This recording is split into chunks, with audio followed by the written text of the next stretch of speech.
Now, the Toyota manual actually has you putting the mid plate in a vise, pinching it here. Does help a whole lot, but we're not going to do that because we don't want to make things easy on ourselves. Come on.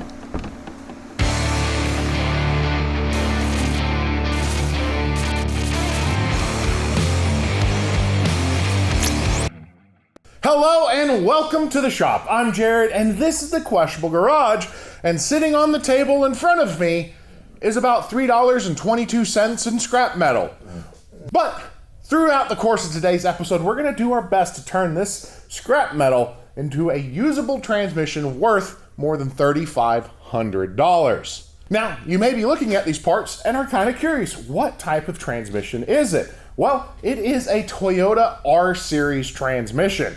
It's a heavy-duty truck transmission introduced in 1986 and was used all the way through 2016, I believe, by Toyota. It was also rebranded by Aisin as an AR5 that appeared in Jeeps, some other GM vehicles, and Isuzu vehicles kind of into the 2000s. Now, what are some of the cars you would find it in? Well, a Toyota truck, a Toyota 4Runner, a Toyota Prado, some Land Cruisers overseas. Lots of trucks because it's a heavy-duty transmission. So what is this one for? A Toyota Supra. Yes, it's a sports car.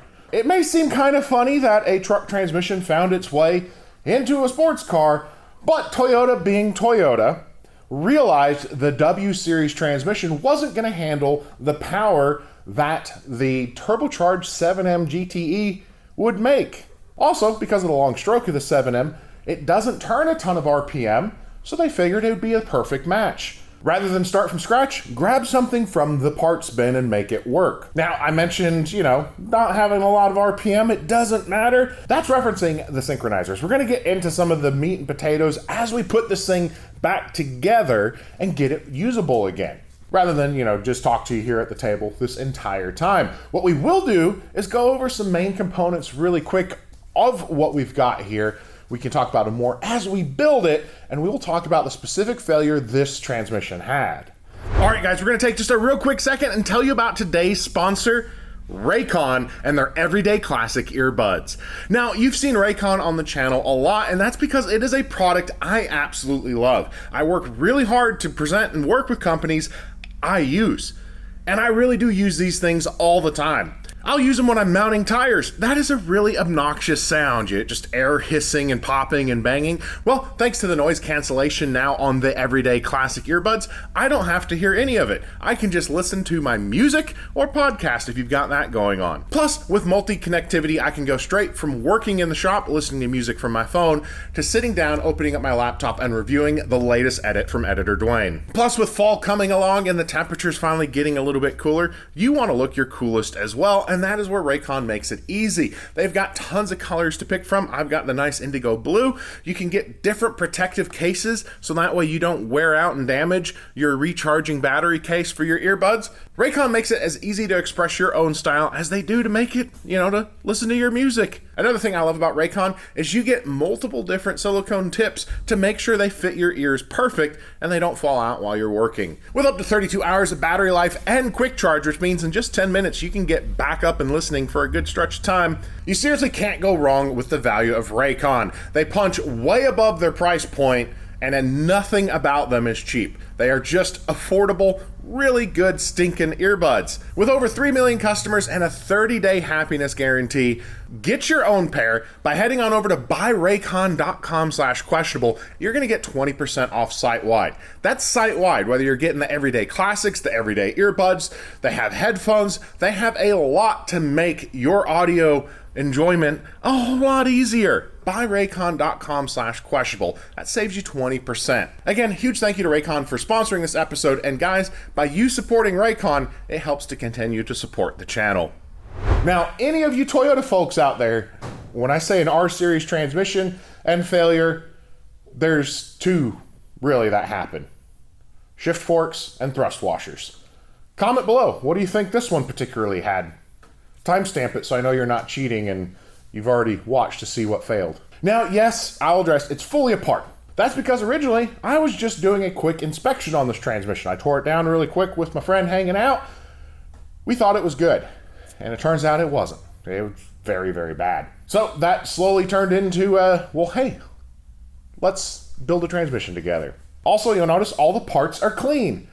That's because I don't know how to make the cleaning exciting, and I've had the ultrasonic cleaner running in the background while we do other work, and it just ruins the video. If you're not familiar what the ultrasonic cleaner sounds like in the background, it is basically the sound of 10,000 mosquitoes around your ears. So to save all of you that, actually, no, Dwayne, let's just make a whole lot of mosquito sound.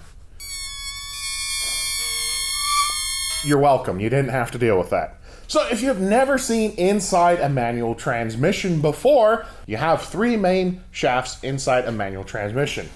You have your input shaft. This is the splines that engages your clutch, and your engine will turn this while the clutch is engaged. This gear will then turn your counter shaft. This rides on the bottom, and all of your other gears are driven by this shaft. Now also, to my knowledge, every single transmission in the world, your input gear is your 1-to-1 gear. When I say 1-to-1, what that means is 3,000 RPM coming in at the engine is 3,000 RPM coming out your main shaft. So this is the main shaft that houses all of your other gears, and this is where your drive shaft will engage and go to the rear differential. The whole point of the transmission is keeping the engine power band in a usable range for many different speeds. Yes, my supervisor's upset in the background. We got Magni here today. Magni, yeah. Give me another. That sounded good. Oh, you want that one? Can I have a shake? No, shake. No, shake? Okay, I'll just pat you. So when you're starting from a stop, you need a lot of torque multiplication. So basically you're going to have, let's say you have a 3-to-1 first gear. Your input shaft turns 3,000 RPM and it outputs 1,000 RPM. And by doing that, you multiply the torque and get it moving. But obviously if you're trying to go fast down the road, you need something to kind of help shift it. So you go through each gear ratio. You have close, wide ratios. That's not the point of this video. We're going to go into how we build a transmission. But first, what broke on this thing? Well, I said an R154 basically has two failure points. Shift forks, which are these friends, and thrust washers. So this is your main first gear thrust washer. And when I say thrust washer, you need thrust washers because in a transmission with helical gears, you do that to keep a nice tight gear mesh, keep winding down, but because of that angle, they're driving themselves apart and pushing against the shafts. So you need thrust washers to take that friction load of that gear being pushed into it. But the problem is the original thrust washers were made of a weird potted stamped metal machined with big oiling grooves. And what happens, they break very badly. And once they break and come apart, you now have a first gear and a whole shaft that's no longer in control, and it's just bouncing all over the place, and it tears stuff up fast. So one thing you can see here on our first gear, its thrust surface is absolutely destroyed. Oiling will no longer work through there correctly. The clearances will never come back to normal because we've lost material. And this is a discontinued part from Toyota. Also, our selector hub. So this, we'll show more engage and synchros. This is when you move a transmission shift fork, this moves, engages the gear, allows it to turn. Well, this is now completely smashed and ruined and discontinued. And that is where we're going to get into how we can save and turn a couple bucks worth of scrap into an expensive transmission. Well, there's a couple different company options out there. There's a company AMP on, I think they mostly sell on the online auction site. They have reproduction gears, work really good. We've got some of those parts. Another much more expensive option is through PGS out of Finland, where they make a full, we had one of these transmissions, a full dog box racing gear set. Amazing. Replaces almost every one of these components. So if you really grenaded one, or you're planning to have 1,000 horsepower through an R154, you know, you've got options. So the first thing we're going to do So we're going to go ahead and build out our main shaft. We've got some gears that go on this side, and then we've got all of our gears to go out here, and a transmission to make work. All right, so we're gonna start building our main shaft. One thing, anytime, any transmission, try to find a parts diagram blowout so you know which parts remove. Some transmissions you have to fully pull all of your bearing races off, like the TKX we built for Tryhard. This one, the bearing races are part of your shaft, so it makes it a little bit easier, but you can only pull the gears off and apart one direction because you have an integrated thrust washer in the assembly. So we're going to start with the little short stubby side. This will be third gear, and then your input shaft rides here, and that's your fourth gear. All of your gears are run off of needle bearings. I will say, in all of the blown up transmissions, I've never seen these needles go bad. Use them over and over, almost indefinitely. The only exception is if you run your transmission dry. But if you run your transmission dry, none of this is surviving. So your cage will go on, and I actually need to go grab some oil. I want to do a drop of oil as we build this. I forgot that.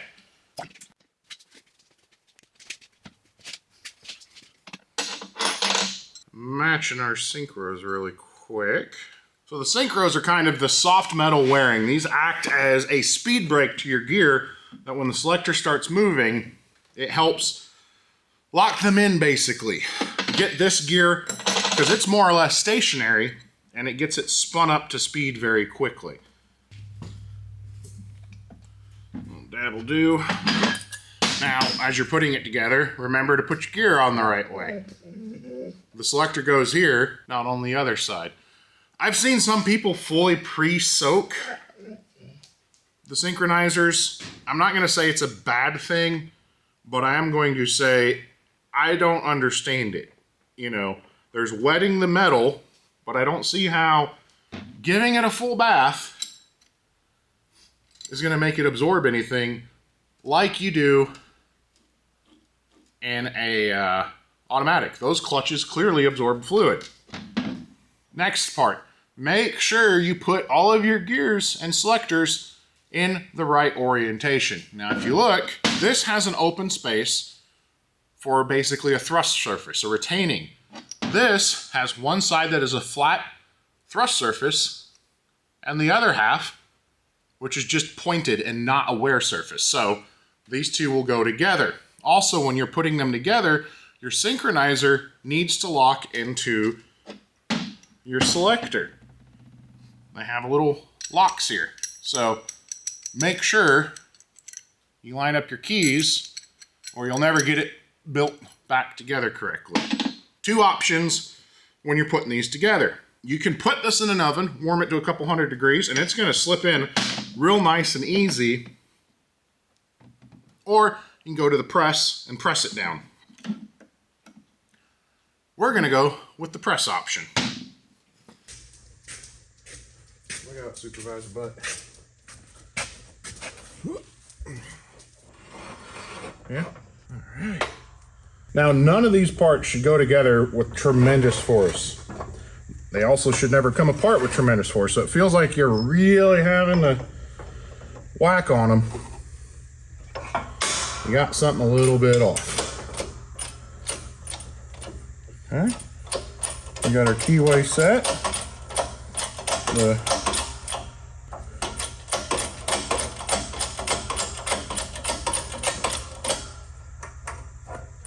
turning. Just give it a little. Okay. Fully seated. We can hear it locked in. I'd say that's a little depressing. What do you think, Magni? Was that a good joke? Depressing? Because of the press? No? He didn't like it. Oh, come on. Make sure your tool's not going to get stuck either. There.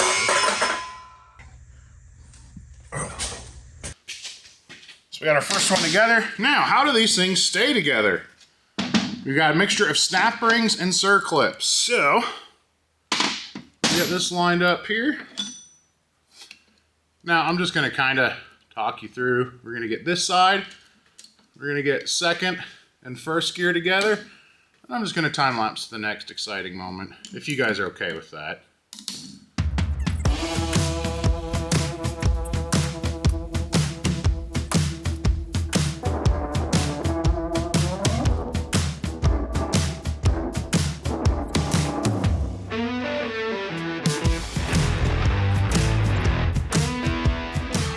Back to the press. Like I said, we're gonna get to right here. And I'm just gonna put all the rest together.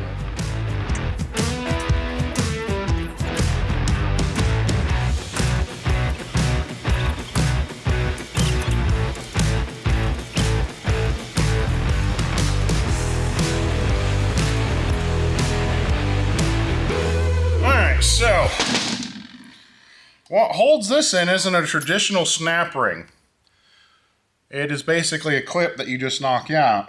This one's damaged, so I have to start jumping through my piles of parts to see if I can't find this one. Because, yeah, as you can tell, everything blows up when that bearing goes bad. Oh boy, these are always kind of fun.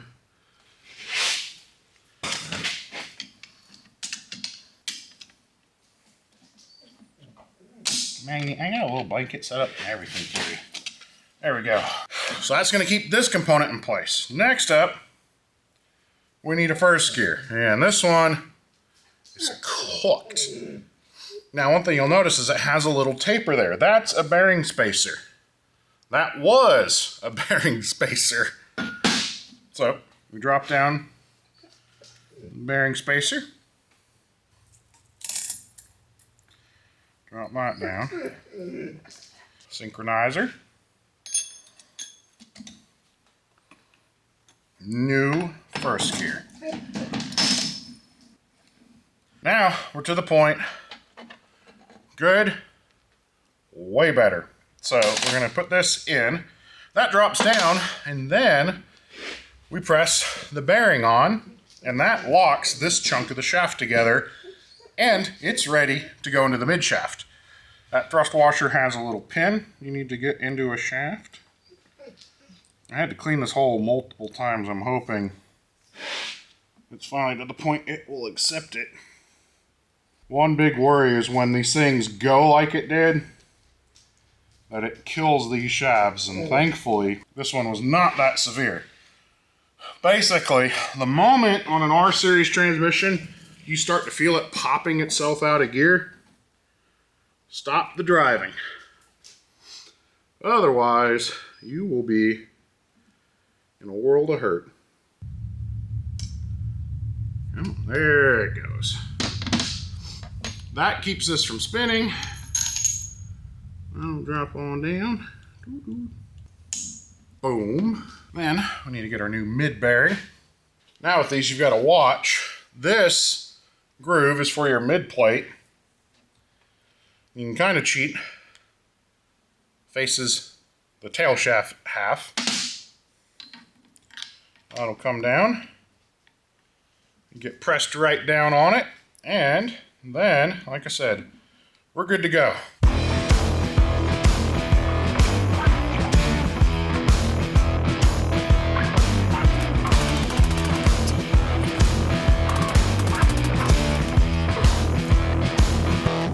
All right, we have got these shafts ready to go to our mid plate of the transmission. This is a delicate balance of having to slide them in together because your input shaft needs to be on your main shaft of the transmission. So you can actually re-strip this stuff back off because it doesn't ride in just yet.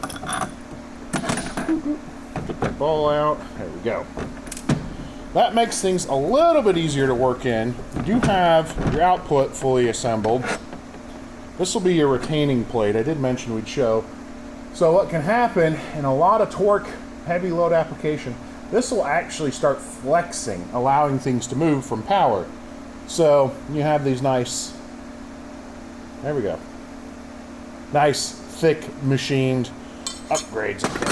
So this is also a time where if all you do is transmissions, you can have a couple holes in the table and stand your gears up.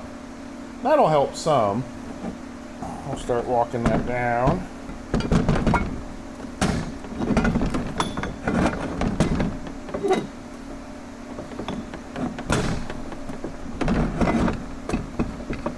Now, the Toyota manual actually has you pressing or putting the mid plate in a vise, pinching it here. Does help a whole lot, but we're not going to do that because we don't want to make things easy on ourselves. Come on, just being a little snug. Make sure we don't get too far out of sync. Tip.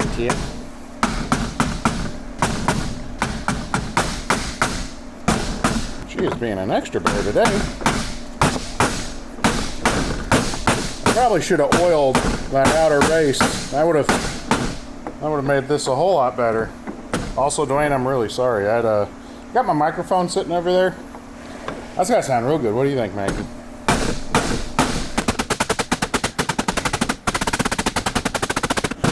Hey, I've never had one be just this moody. Now, I did pressure wash all of this, and it has that light coating of flash rush. And I'm pretty sure, had dummy me taking that off, that would have gone a lot easier. Really? Come on. There we go. It fights so hard to go through and then falls right back out. Listen, you're normally chill. I don't know why you're being so whiny today. So, that retaining plate, the couple main things you got to make sure you have in place. Obviously, both your shafts. And then you'll need your reverse gear fed through the reverse idler shaft. Otherwise, you're going to have a pretty bad time.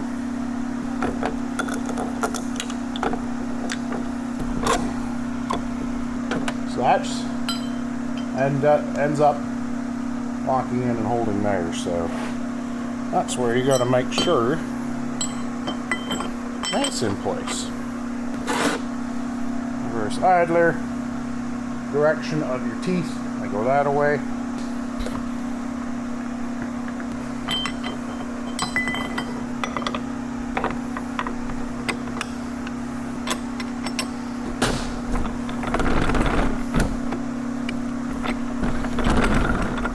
Alright, so that comes with new bolts. Let me go grab those and our Loctite.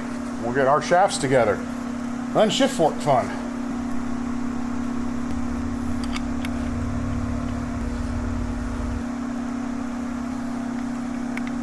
Also, as this all is going together, just again, make sure nothing feels weird. You did a good job cleaning. Right, Magni? What do you think? We want everyone to know, Magni. What's on your heart? Oh, hello. Hurry up and finish the transmission. You want to go home and harass your sister? Okay.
Alright, so sorry about going time-lapse there. The shafts can be very confusing. There's lots of little interlocks and they have to go one order, but I did want to go over and show part of the interlocking system. So all of those balls keep two gears from engaging at once, but what actually kind of holds it in gear, as crazy as it sounds, is a spring and ball. You got a spring and a detent ball. So you always got to make sure you put these in the right spot. Also, when you're taking one of these apart, the one in the case is forgotten about so many times and lost and not returned. So make sure you remember all your balls.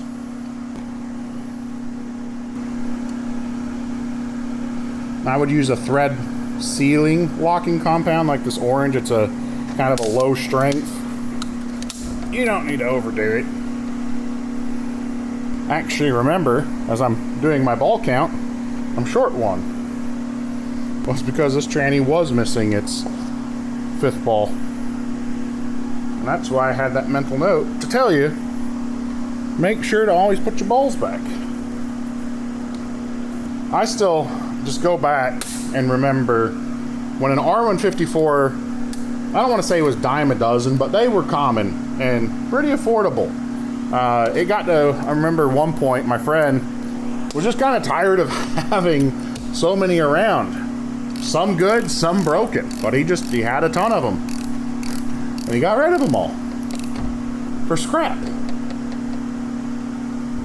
And now you can get a remote tripod shifter version, still new, that had some minor improvements. I think the last one I saw one of those listed was $3,000. So yeah, decent cores were once upon a time just a couple $100. But we're about to make $3 a scrap. A couple $1,000 transmission. So next up is a quick wipe down. And then we'll slide the front half of the case in. Then we'll knock in a seal.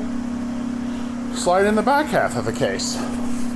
So for Toyota's FIPG that you would use is their orange, the gear case. It dries kind of in a different way.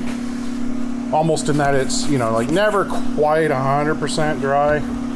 Has a little bit more flexibility in it. Oh, I'm sorry, buddy. That was loud. It's okay. No more noises like that. You're good. You can go lay back down. I'm sorry. Remember, go on the inside of your bolt holes. I've seen people do DIYs and tell you how to fix a Maxima engine, and they put all their silicone in the wrong spot. Inside of your bolt holes. Then we're going to actually come in. There's a couple spots where shafts have to go in. We're going to give them a little bit of oil.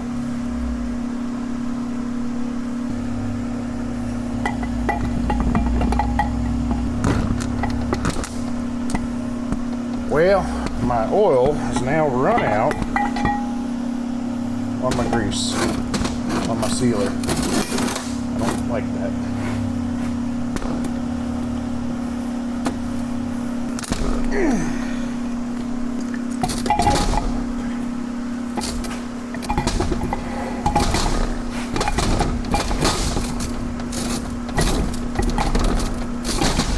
There we go. That's one way to keep oil out of it.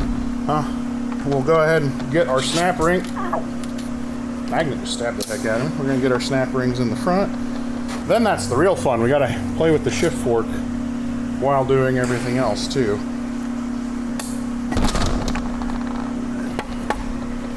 Lower snap ring.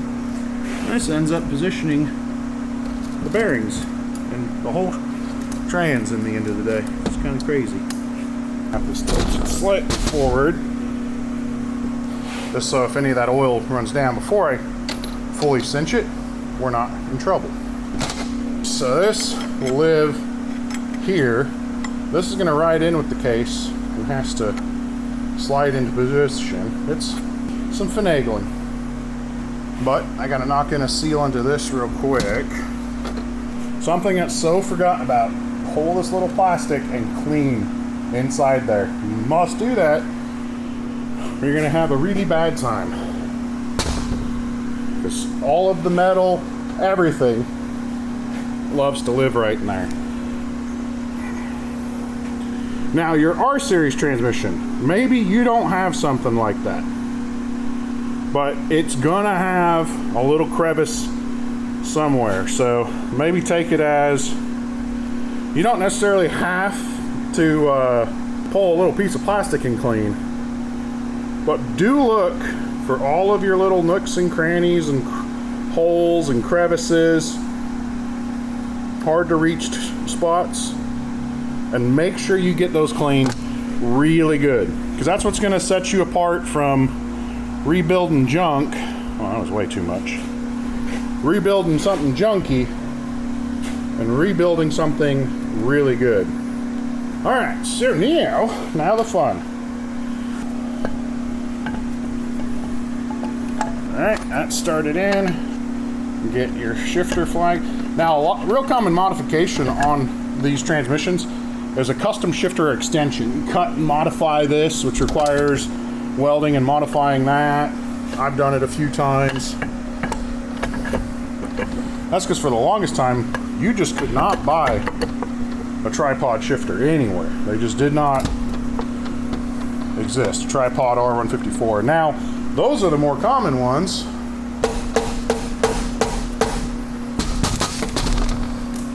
All right, let's start getting bolts.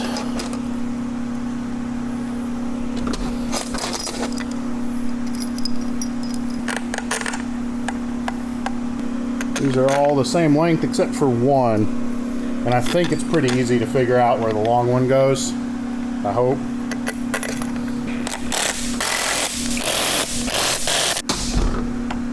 And still able to be in neutral. All right.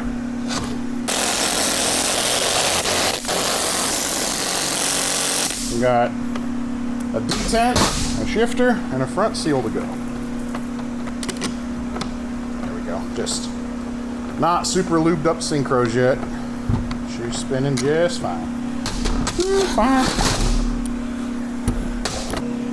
The stent spring and ball, or ball and spring, I guess would be the appropriate order, huh?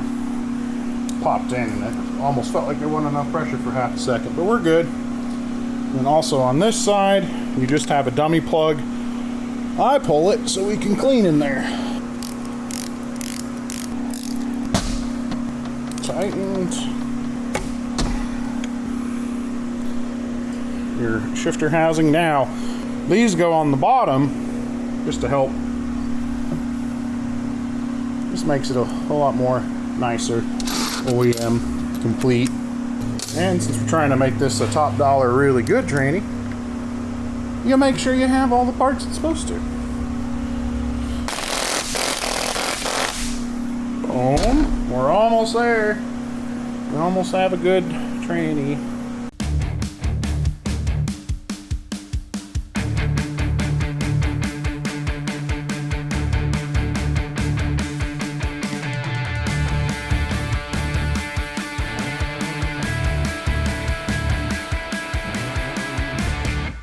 Boom, there you have it. This was literally garbage.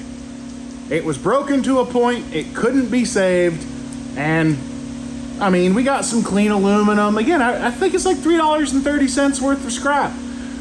Now, a fully upgraded, known good Marlin Crawler transmission, R154, legitimately sells between $3,000 and $4,000. I think we did pretty good. Your other options is if you buy a brand new Toyota one with the tripod remote shifter, you'd have to change the whole rear back case off to get the correct shifter back into it. Those start at $3,000. Unknown builders selling old transmissions with the Marlin Crawler parts that are used, not a fresh build, for $3,000. So all of this to say, don't be afraid. If you got something wrong, you got something broken, jump online, look for some parts. There's 1,000,001 guides for just about every single transmission in the world. There's information out there. Now, some of it's bad, I get it, but take your time and you can save a lot of money. Now, for here, you need some pullers, you need some bearing splitters, you need a press. You can get by without a press if you have an oven and some long press, hammering tubes. You can get one of these put together pretty stinking affordably. Now, I say affordably, the parts weren't free. Obviously, the brand new rebuild kits, the bearing plate, we did have to buy that one first gear. If I remember, it's about $1,250 worth of parts. So obviously, it wasn't quite $3 into $3,500. It was $3 into $2,300. Pretty stinking good, if you ask me. But right now is not where the episode's gonna end. This transmission is not for any of my vehicles or projects here in the shop. We've got to go deliver it to a friend, and we'll take a look at what this is gonna end up going in. It's kind of cool. Well, let's take a quick drive and get this thing dropped off, and he's not seen what it looks like now. He was here when we tore it apart. It was broken and useless, but he doesn't know quite what we have coming back for him. Well, if you notice that car, some of you guys might be familiar with the garage we're in, because there's also a second gen Supra we borrowed from our friend Scotty. Hey, the shop's looking clean. Do you want to come hang out and help in mine for a little bit? Hey, I'll do whatever I can to eliminate surgery. So the Mark II, that's hiding up in the upstairs. Yeah, Right, it's up in the upstairs. But that transmission is going into Magni. No, he keeps wanting to climb on it. Going into that right-hand drive with what engine? Going with the 2JZ. Yep. 2JZ. Nice and easy bolted. Well, actually, that's an early style, so you needed the special mounts. Or does that have the round mount subframe? The front clip that I attached to that car is actually a late 89 clip, so it's ready to go. So there's 38 people who understood what we're talking about. So that's a 7M, and those motor mounts right there, they're square. But if you have an late 89 or newer third gen Supra, that subframe used a round motor mount, same as a 1JZ. Correct. And those 1JZ mounts bolt directly to a 2J. And then you only have to deal with 1.5 inches of clearance. But we're here about that. What do you think? This is gorgeous. Wow. Little bit cleaner. You felt bad about not cleaning it, but hey, I was able to clean it during the cleaning episode, so I'm happy with how it came out. Slightly improved. I know you were worried because when we took this thing apart, it was very broken. It ended up being a lot more broken than I thought it was, and all the parts that it needed were all back ordered for a very long time. Months and months. The only thing we could get reasonable was the first gear, thanks to AMP reproduced. I think it was AMP on the auction site. I think so. But they reproduced the gears. I had the selectors we needed, and then it was just waiting for the upgrades, because you're like, can we just put it together? And I was like, there's no point. Let's do it right. Yeah. But I do remember when you first got that car running, you're like, hey, it's popping out of gear. What should I do? And I said, stop driving right away. Yep. Because the number one symptom of a broken thrust washer is it coming out of gear. And if you stop quick enough, you maybe don't break everything. Whoever had this before you. Yeah, this car has been passed around a couple of times, and I've ended up with it back. But isn't that funny how Supras work? So I know Scotty from Supras more than a decade ago. You've always been Super guy Scotty. And it's like the sisterhood of the traveling pants, but Supras. What's funny is internationals end up being that way a little bit too. Right. But just how many cars end up changing hands and going in circles. Right. Magni's tired of his leash. Good thing it's a Simpson. It's going to hold up to his mouth. So this is for Scotty and all of you watching. Anytime you get a fresh built transmission, all of the lube we put in it is going to be out of the bearings and everything in a short period of time. So with it on the lift, the wheel's able to turn freely. Just let it idle in first gear, then put it in second gear and third. So it has a chance to slosh all the fluids around and get fully lubricated before you start putting business to it. Okay. And then it's a truck transmission, so they don't like high RPMs, period, but give it a couple 100 miles of, less than 4,000 RPMs. Let the synchros kind of get happy. Maybe when it's all back together, we'll visit the Supra. Magni likes visiting here because Scotty's daughter gives him some gyms. And for whatever reason, he decided to climb on the satellite, and he immediately was trying to climb on the hood. So good thing it already needed paint. Like comforting home kind of feeling, yeah. Yeah, just the hood. Magni from the hood. So We're going to throw Scotty on the spot. We're going to wrap this up. I'm Jared, reminding you guys to always make questionable choices and Always trust experts on building your transmissions, especially if the experts are your best friends.